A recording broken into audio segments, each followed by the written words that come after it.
김영수 씨는 올해로 62살이 되었습니다.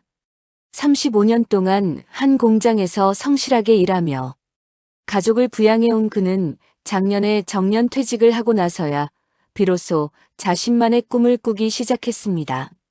바로 작은 상가 건물을 하나 사서 임대 수익으로 노후를 편안하게 보내는 것이었죠. 김영수 씨는 퇴직 후 느낀 허전함을 달래기 위해 매일 부동산 정보를 찾아보곤 했습니다. 아침에 일어나면 제일 먼저 하는 일이 부동산 앱을 확인하는 것이었죠. 그동안 아내와 자식들을 위해 희생하며 살아온 김영수 씨에게 이 꿈은 그 자신을 위한 첫 번째 선물이었습니다. 퇴직금과 그동안 꼬박꼬박 모아둔 적금, 그리고 아내가 평생 모은 갯돈까지 합치니 어느덧 3억 원이라는 목돈이 되었습니다. 김영수 씨는 통장 잔고를 볼 때마다 가슴이 뿌듯했습니다. 이게 다 우리 부부가 허리띠 졸라매며 모은 피 같은 돈이야 라고 아내에게 자랑스럽게 말하곤 했죠. 그런데 김영수 씨가 이토록 건물에 집착한 데는 또 다른 이유가 있었습니다. 퇴직 후 자식들이 명절에도 잘 찾아오지 않자 느낀 서운함, 친구들과의 모임에서 나도 건물 하나쯤은 있어라고 말하고 싶은 자존심이 복잡하게 얽혀 있었습니다. 노년의 외로움과 자식들의 무관심 속에서 안정적인 수익이 주는 심리적 안정감을 갈망했던 것입니다. 어느 날 오후 김영수 씨는 평소처럼 부동산을 돌아다니다가 한 중개사무소 앞에서 발걸음을 멈췄습니다. 급매물, 투자 적기 라는 빨간 글씨가 유리창에 크게 붙어 있었기 때문입니다. 그곳에서 그의 눈을 사로잡는 매물이 나타났습니다. 재개발 예정 지역 근처에 있는 4층짜리 상가 건물이었는데 가격도 적당하고 임차인들도 모두 들어차 있어 당장 수익이 나는 물건이었습니다. 중개인은 김영수 씨를 보자마자 알아봤습니다. 아, 김 사장님이시죠? 매일 오시는 거 봤어요. 오늘은 정말 좋은 물건이 나왔습니다.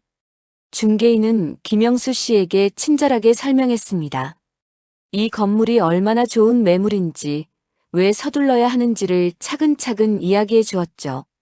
그리고 그 중개인이 김영수 씨에게 한 사람을 소개해 주었습니다.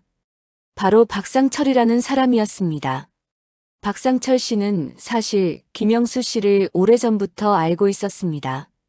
중개인에게 넌지시 돈을 쥐어주며 퇴직금 많이 받은 사람 있으면 연락해라고 부탁했던 것이죠. 김영수 씨의 퇴직 소식과 퇴직금 규모까지 파악하고 2달 전부터 치밀하게 계획을 세웠습니다.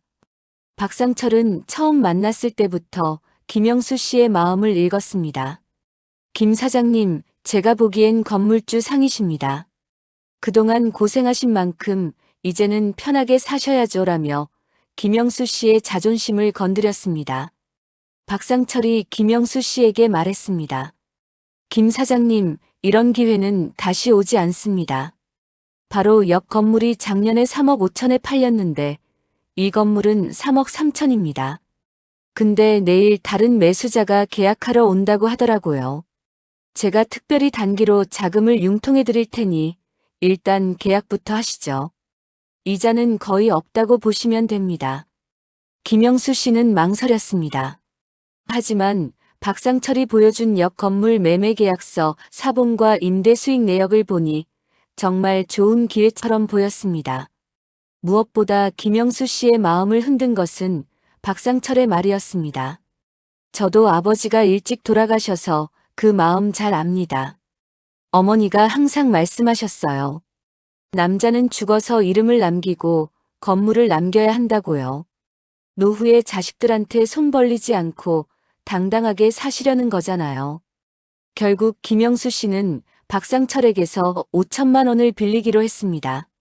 차용증에 서명하면서도 손이 떨렸지만 곧 건물주가 된다는 생각에 설렘이 더 컸습니다. 계약 당일 김영수 씨는 새 양복을 입고 나갔습니다. 아내에게는 오늘부터 우리도 건물주야라고 자랑스럽게 말했죠. 김영수 씨는 자신의 전 재산 3억 원과 박상철에게 빌린 5천만 원을 합쳐 건물 계약금을 냈습니다. 잔금 치르는 날만 기다리면 되는 상황이었죠. 그런데 일주일 후 이상한 일이 벌어지기 시작했습니다. 중개사무소 전화번호가 없는 번호로 바뀌어 있었고 사무소를 찾아가 보니 이미 텅 비어 있었습니다. 김영수 씨는 당황해서 박상철에게 전화했습니다. 박 사장님, 중개사무소가 사라졌어요. 박상철은 침착한 목소리로 대답했습니다. 아, 그래요? 제가 알아보겠습니다. 걱정 마세요.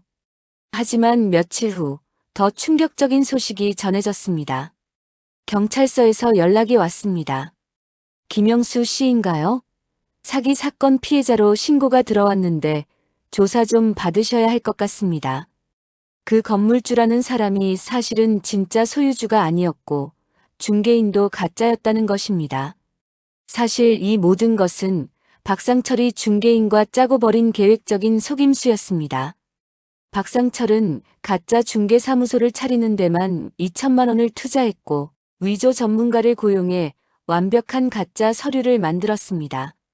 가짜 건물주, 위조된 서류, 모든 것이 김영수 씨의 돈을 빼앗기 위한 함정이었던 것입니다.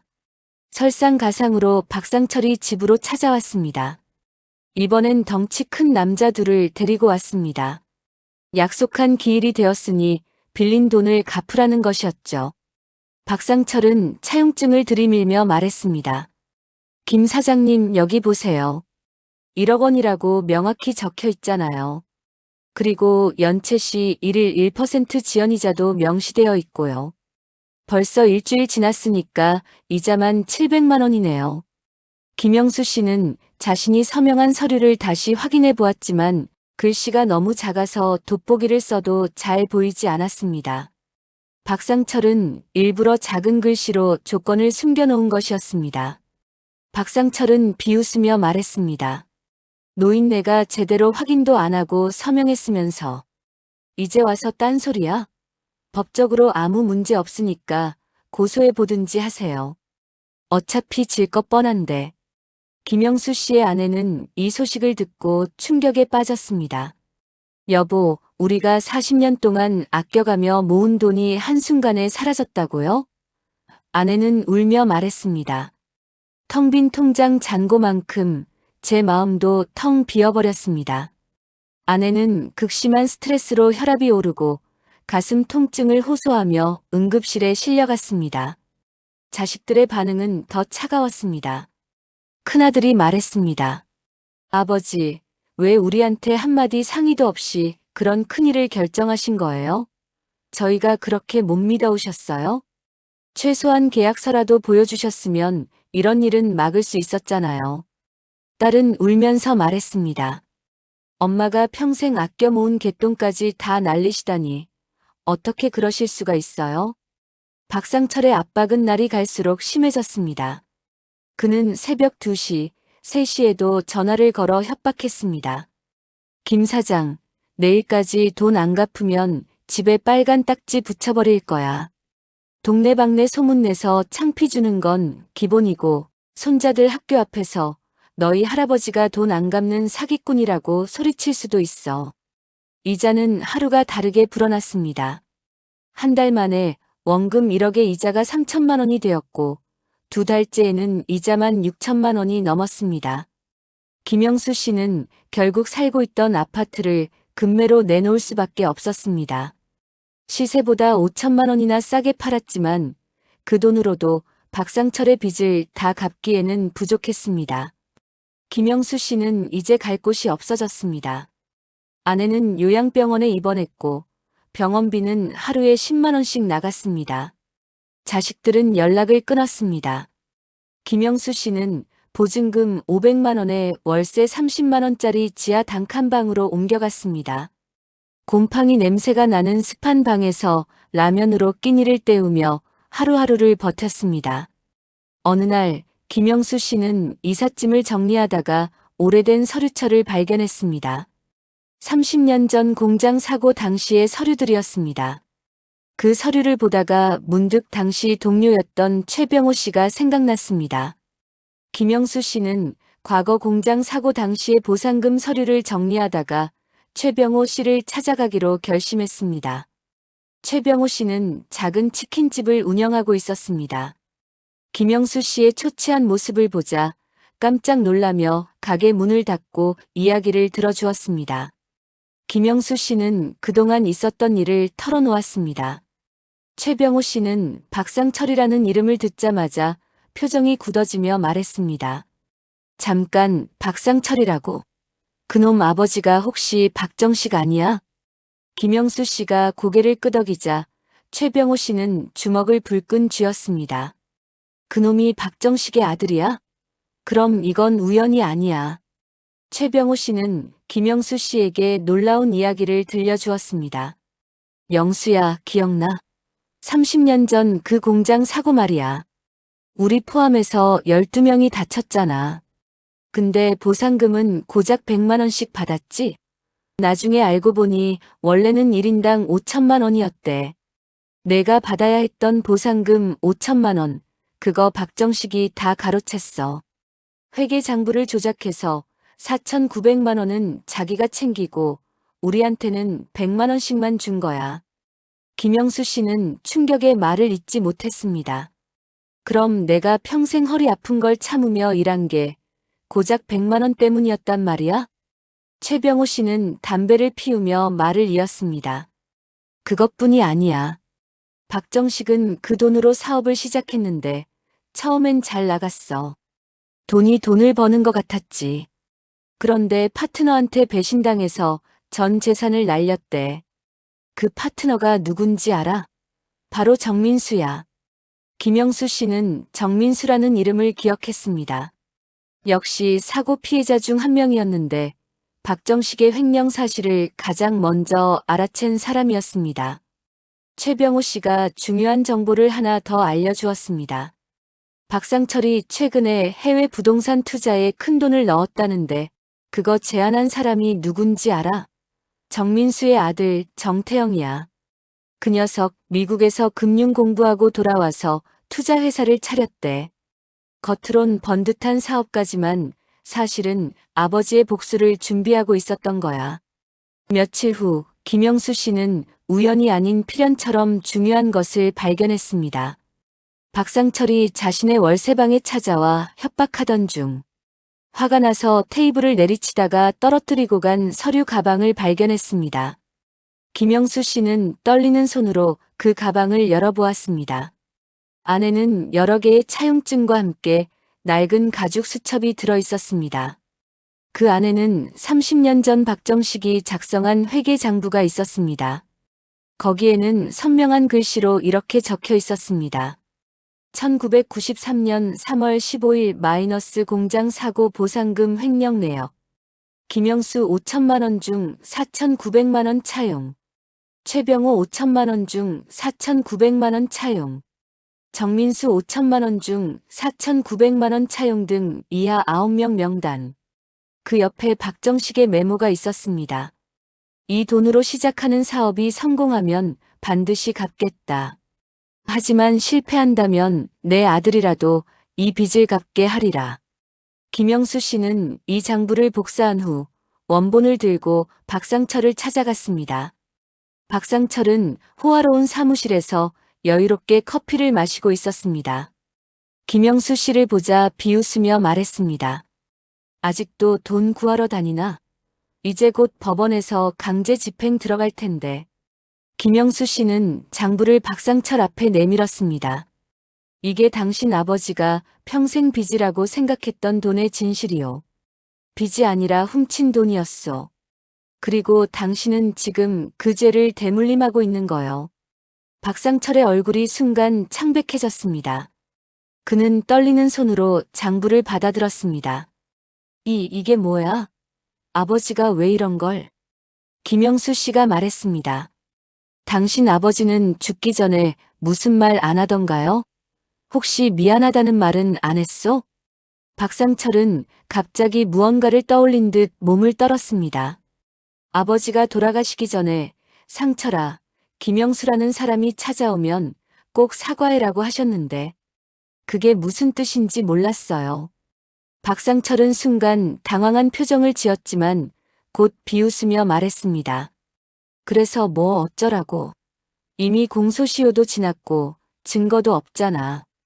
그리고 난 아버지와 달라. 아버지는 너무 약해서 망했지만 난 절대 당하지 않아. 내가 모은 돈이 얼마인지 알아? 100억이 넘어. 그런데 바로 다음 날 아침 박상철에게 청천벽력 같은 전화가 걸려왔습니다. 박상철 씨인가요? 저는 국제금융감독원입니다. 당신이 투자한 글로벌 이스테이트 인베스트먼트에 대한 국제공조 수사가 진행 중입니다. 해당 회사는 다국적 금융 사기 조직으로 확인되었습니다. 박상철은 믿을 수 없어 직접 확인해 보았습니다.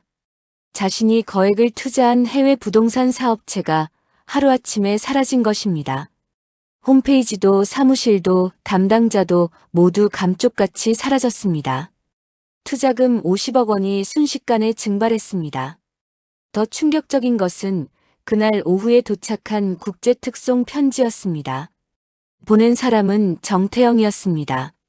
박상철 씨에게 당신 아버지 박정식이 30년 전 우리 아버지와 11명의 동료들에게서 훔친 돈은 총 5억 9천만 원이었습니다. 물가 상승률과 이자를 계산하면 현재 가치로 50억 원입니다. 오늘 당신이 잃은 돈이 바로 그 금액입니다.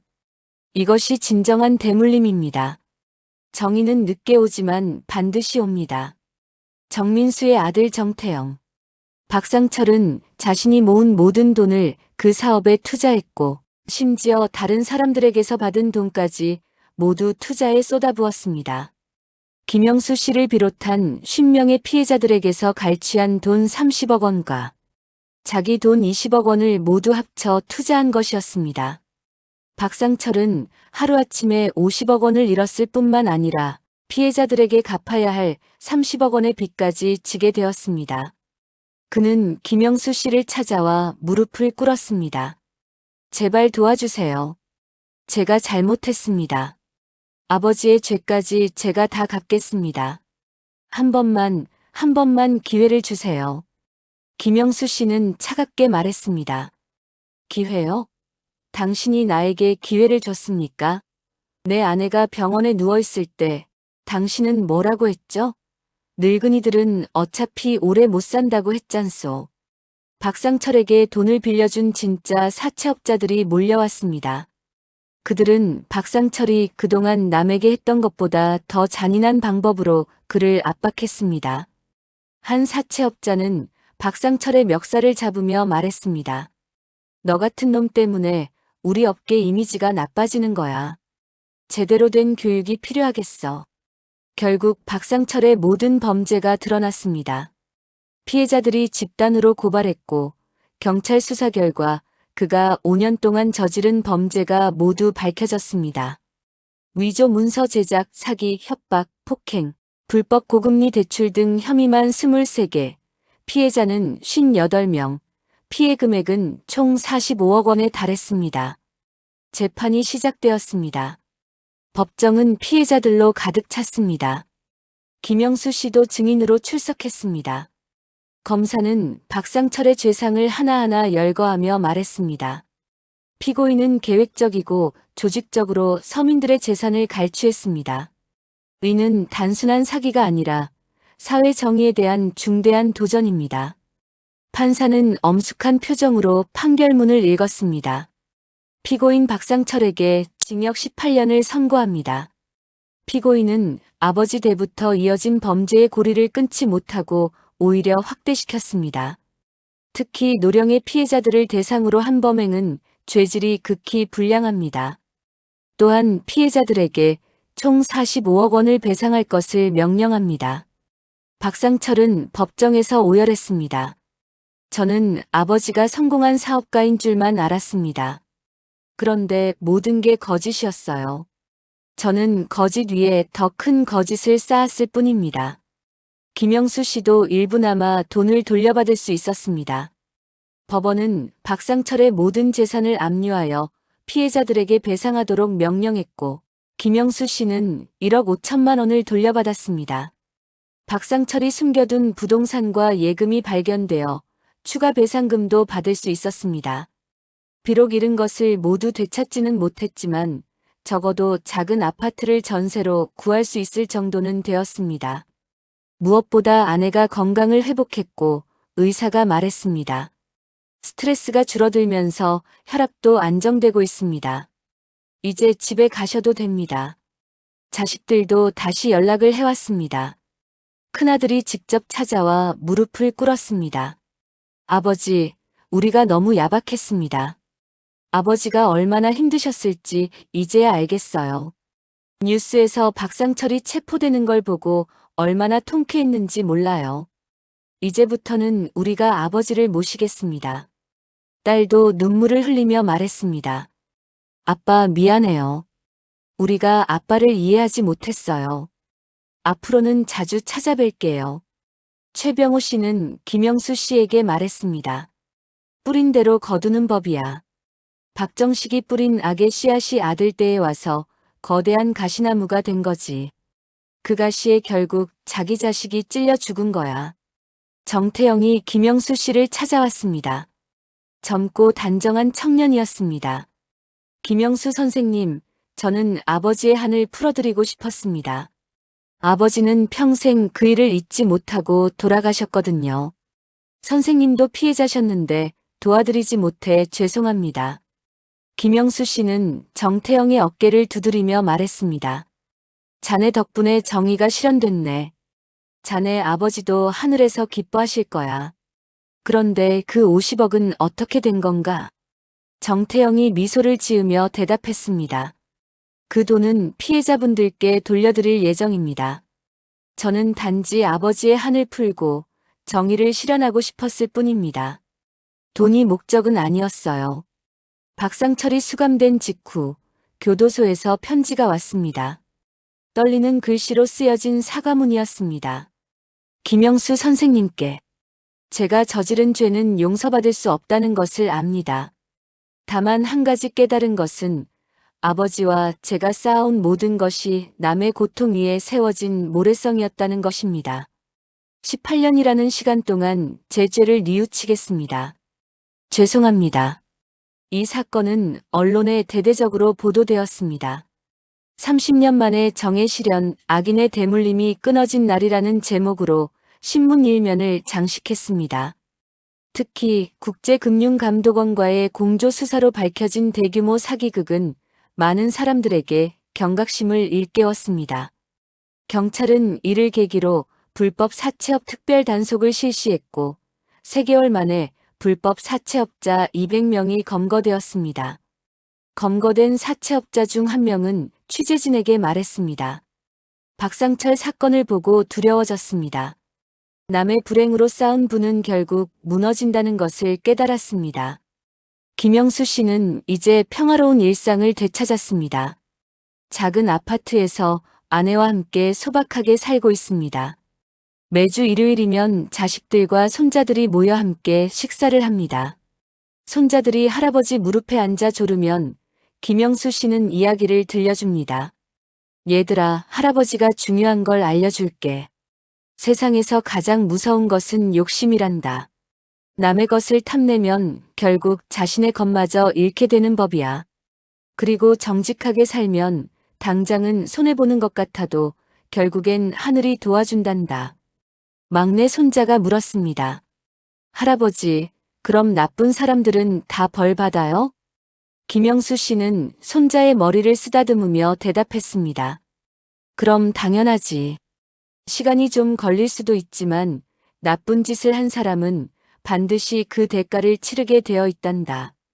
그게 바로 하늘의 이치야. 김영수 씨는 가끔 과거를 돌아보며 생각합니다. 돈은 잃었지만 정의가 살아있다는 것을 확인했습니다. 그리고 가족의 소중함도 다시 깨달았죠. 어떻게 보면 제게는 전화위복이 된 셈입니다. 그것만으로도 제 인생은 실패하지 않았습니다. 이 사건을 담당했던 검사는 언론 인터뷰에서 이렇게 말했습니다. 제가 검사 생활 30년 동안 담당한 사건 중 가장 기억에 남는 사건입니다. 한 가문의 죄가 대를 이어 청산된 정의가 실현된 사례입니다. 이 사건은 저에게 정의는 반드시 승리한다는 신념을 다시 한번 확인시켜 주었습니다. 그는 이어서 말했습니다. 뿌린 대로 거두는 법. 이것이 우리 사회가 지켜야 할 정의의 기본입니다. 악행은 일시적으로 이익을 가져다 줄 수 있지만 결국 그 대가는 몇 배로 돌아옵니다. 박상철 사건이 바로 그 증거입니다. 법무부는 이 사건을 계기로 불법 사채업에 대한 처벌을 대폭 강화했습니다. 최고 형량을 10년에서 20년으로 늘리고 피해자 보호 프로그램도 신설했습니다. 법무부 장관은 기자회견에서 말했습니다. 서민의 눈물을 먹고 사는 불법 사채업자들에게 경고합니다. 정의의 심판은 반드시 찾아갑니다. 김영수 씨의 사연은 많은 피해자들에게 희망을 주었습니다. 전국에서 비슷한 피해를 입은 사람들이 용기를 내어 신고하기 시작했고 숨어있던 불법 사채업자들이 줄줄이 검거되었습니다. 한 피해자는 인터뷰에서 말했습니다. 김영수 씨의 사건을 보고 용기를 얻었습니다. 정의는 살아있다는 것을 믿게 되었어요. 정태영은 약속대로 50억 원을 피해자들에게 돌려주었습니다. 그는 기자회견에서 말했습니다. 이 돈은 원래 피해자분들의 것이었습니다. 저는 단지 제자리로 돌려드렸을 뿐입니다. 아버지의 한이 풀렸고 정의가 실현되었습니다. 그것으로 충분합니다. 김영수 씨는 이제 완전히 평온을 되찾았습니다. 아내와 함께 작은 텃밭을 가꾸며 여유로운 노후를 보내고 있습니다. 가끔 최병호 씨와 만나 차를 마시며 이야기를 나눕니다. 병호야, 우리가 살아온 세월이 헛되지 않았어. 비록 고생했지만 결국 정의가 이겼잖아. 최병호 씨가 대답했습니다. 그래, 영수야. 세상은 결국 정직한 사람들의 편이야. 시간이 걸릴 뿐이지. 김영수 씨는 석양을 바라보며 생각했습니다. 인생은 결국 어떻게 사느냐가 중요하다. 정직하게 살면 비록 부자는 되지 못해도 마음은 부자가 될 수 있다. 그리고 악인은 반드시 그 대가를 치른다. 이것이 하늘의 섭니다. 오늘 이야기를 들어주신 모든 분들께 감사드립니다. 악행은 반드시 자신에게 돌아오고 정의는 늦더라도 반드시 실현됩니다. 이것이 오늘 제가 여러분께 전하고 싶었던 메시지입니다. 돈과 권력이 아무리 강해 보여도 결국 정의 앞에서는 무릎을 꿇게 되어 있습니다. 혹시 지금 이 순간에도 부당한 일을 당하고 계신 분이 있다면 절대 포기하지 마세요. 당장은 막막해 보여도 정의의 바퀴는 천천히 그러나 확실하게 돌아갑니다. 그리고 혹시라도 남에게 피해를 주며 살고 계신 분이 있다면 지금이라도 늦지 않았습니다. 박상철처럼 되기 전에 스스로 돌아보고 바른 길로 돌아오시기 바랍니다. 다음에도 더욱 통쾌하고 속 시원한 이야기로 찾아뵙겠습니다. 오늘의 이야기가 여러분의 마음에 작은 위로와 희망이 되었기를 바랍니다. 인생극장 속 시원한 라디오를 사랑해주시는 여러분, 항상 건강하시고 행복하세요. 감사합니다.